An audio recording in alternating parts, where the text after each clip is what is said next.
The people who helped me faith were not the people who taught me about God. God came into my life much earlier. My grandmother taught me about God. She taught me what godness means. She taught me that being a good person mattered. But there was something else in my life long before I had the words to describe it. Something I spent decades trying to understand. Something I spent decades trying to hide. Something that eventually shaped almost every major decision I made. My gender dysphoria. I didn't know that was what it was.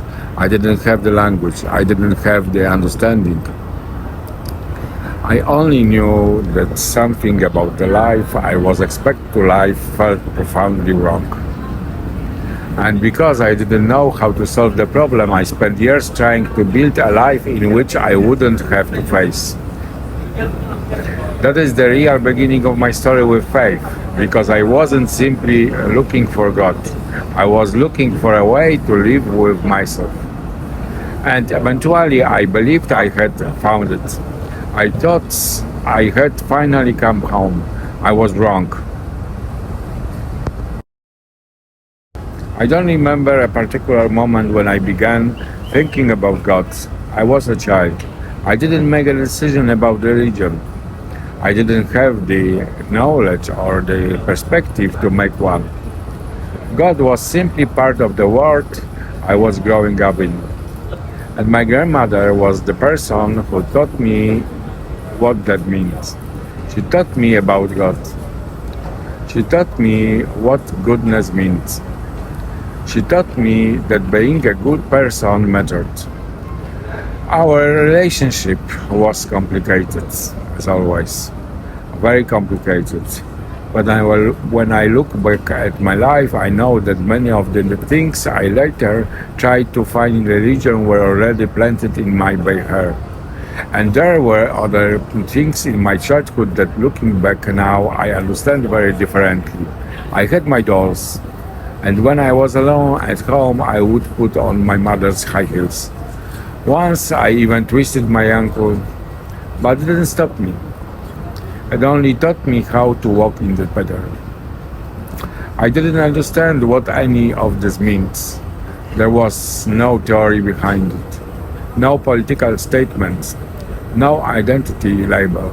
I simply was. I was a child playing with my dolls and trying on my mother's shoes when nobody was watching. But looking back now, I can see things that I couldn't possibly have understood then. There was already something about the way I experienced myself that didn't fit neatly into the life that was being prepared for me. I didn't know the word dysphoria. I didn't know what gender identity was. I didn't know that there was an explanation for the discomfort I was carrying. I only knew that something didn't fit. And at the same time, my grandmother was teaching me something else. That there was such a thing as good and evil, and that there was a difference between simply surviving and trying to be a good human being. That your life should mean something, that you should try to do the right thing. And I carried that with me. Even when my relationship with my grandmother was difficult, even when I disagreed with her, even when there were things between us that hurt, some things remain. And one of them was this belief that being a good person mattered, that there had to be meaning in life. I didn't know then how much I would later try to use that belief to make sense of myself. For a very long time, I lived with an enormous contradiction inside me. I didn't have the language for it. I couldn't explain it properly. I couldn't even explain it to myself.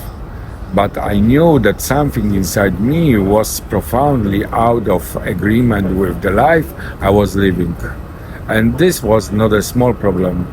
It wasn't one difficult thing among many.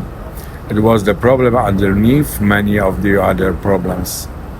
And because when you cannot live as yourself, you start trying to construct another explanation for your suffering. You start looking for other reasons. You tell yourself that perhaps you're unhappy because you aren't religious enough. Perhaps because you haven't found the right relationship. Perhaps because you aren't responsible enough. Perhaps because you aren't successful enough. Perhaps because you haven't worked hard enough. Perhaps because you aren't disciplined enough. Perhaps because you aren't good enough. And I became very good at solving those problems. Except for the real one. I learned how to function. I learned how to work. I learned how to take responsibility. I learned how to have a family. I learned how to be successful. I learned how to appear normal. I learned how to construct a life that made sense to everybody looking at me from the outside. But none of the resolved the conflict inside me, and the conflict didn't stay inside my head. It entered my relationships. It entered my body. It entered my sexuality. It entered the way I saw myself. It entered the way I treat myself. And eventually it entered the way I tried to escape from myself. I spent years trying to make myself fit into a life that didn't fit me. And I became very good at it. Too good. Long before I found the Jewish community, I had already been searching. And I don't mean that I was searching for a religion. I was searching for a way to understand what was happening inside me. From my teenage years, I was fascinated by Buddhism. For a period of my life, I was a Buddhist. I even traveled to Falenica to study and practice. And what fascinated me most was one very simple idea: suffering, and the possibility of liberation from suffering. Because suffering wasn't an abstract, philosophical question for me. I experienced it every day, sometimes every hour. There was something inside me that hurt and I didn't know how to make it stop. I didn't understand that gender dysphoria was the center of the suffering. I didn't have the words, so I looked for other explanation. Buddhism gave me a language for suffering. It gave me the possibility that suffering could be understood. That perhaps it wasn't simply something I had to endure forever. And that idea was enormously powerful to me. Because I was not looking for philosophy for the sake of philosophy. I was looking for relief. I was looking for a way to exist. I was looking for a way to reconcile the person I was expected to be with the person I experienced myself to be. But I still didn't understand what I was actually fighting. And there was something else that, looking back, makes my journey from Buddhism to Judaism less surprising than it might seem. There is a strange parallel between the two. Both are religious and philosophical traditions in which you can engage deeply with the practice, the ethics, the rituals, and the intellectual tradition without necessarily making believing God the starting point of everything. That doesn't mean that Buddhism and Judaism are the same. They are obviously not. And Judaism is profoundly rooted in the relationship between human beings and God. But Judaism also contains an enormous intellectual, ethical, and practical world that can be engaged with through question of responsibility law, community interpretation, discipline, and the way human beings should live. And that mattered to me, because I was never simply looking for someone to tell me what to believe. I was looking for a way to live, a way to understand suffering, a way to understand responsibility, a way to understand what it means to be a good human being. And perhaps that is one of the reasons why the transition was Buddhism to Judaism did not feel as intellectually strange to me as it might appear from the outside. The languages were different. The traditions were different. The histories were different. But underneath them was a question that had been following me for years. How should a human being live? Later, my search took another form. I entered a relationship with a woman who gave me something I desperately needed at the time: safety. She gave me a place where I could hide. And I don't mean that only in the ordinary sense. She gave me the possibility of hiding more deeply inside a socially acceptable life. I could appear to the outside world as someone who was doing what was expected of me. I was in a relationship. I had a family. I was building a life that looked legitimate, understandable, and normal. And that mattered to me because inside things were much more complicated. She was Muslim, and suddenly religion was no longer simply something I was thinking about privately. It became part of a relationship. We were, in our own way, trying to construct a philosophical and religious system for our life together. What did we believe? What did it mean to be a good person? How should we live? What should guide us? And then a child was born. And having your first child does something to you that is difficult to explain if you haven't experienced it. First, there is a chaos. Then there is at the hospital. And then suddenly there is another human being in the world.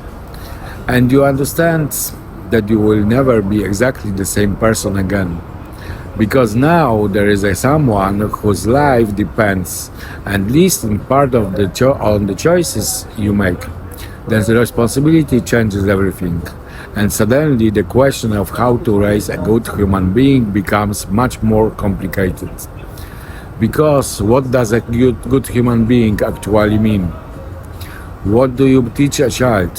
What values do you give them? What do you tell them about God? What do you tell them about the right and wrong?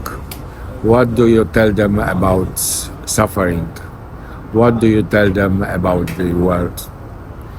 I had no simply answers. My own system of belief was already complicated, and underneath all of it was the same unresolved problem.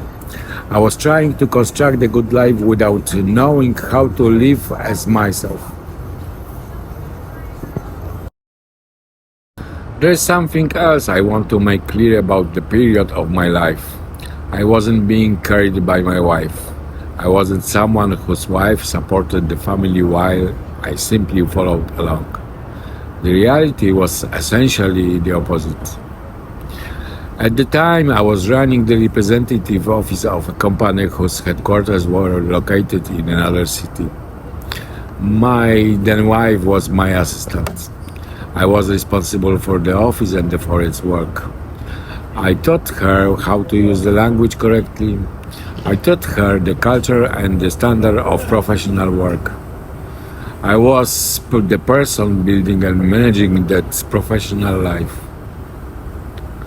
That distinction matters because from the outside, where people can create very different stories about the family, and I don't want to replace my actual history with a convenient version of it. I was working, I was responsible, I was building a career, I was supporting a family, I was doing what I believed a responsible person was supposed to do. And I was also becoming increasingly unhappy. That is the contradiction. The outside of my life could look increasingly successful, while the inside of my life was becoming increasingly unbearable. And the better I became at functioning, the easier it was for everyone, including me, to believe that I was actually okay. I wasn't. I had spent years trying to build a life in which wouldn't have to face what was happening inside me. And eventually I found another way to escape: alcohol. I didn't understand yet what I was really trying to escape from. I only knew that something inside me was becoming increasingly difficult to live with. And this was only the beginning. In the next part, I tell you about alcohol, the deterioration of my psychological and physical health, and the different ways I try to escape from myself. I'll also tell you about the teacher who entered my life and how my search eventually led me to Kabbalah, Tarot, Tantra, and finally Judaism. Part 2 coming next.